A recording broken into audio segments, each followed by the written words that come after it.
Ngayon, alas 3 na po ng hapon. Hindi pa rin kami tapos sa editing pero konti na lang. Dito pa rin kami sa bahay pero pauwi na rin sila. Pagod na ako.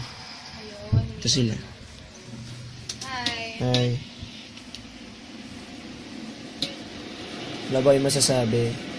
Ang galing ni Joshua sa ni Vic sa pag-edit. Hindi po totoo yun. You are the man. Si Arwel, ayan, nag-GTA. Isa siya sa pinakamarami contribution tonight, entertainment. What's your team? At fart. Oh, bye.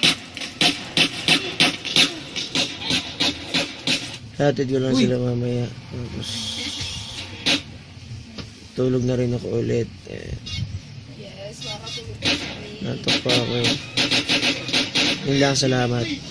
Lo,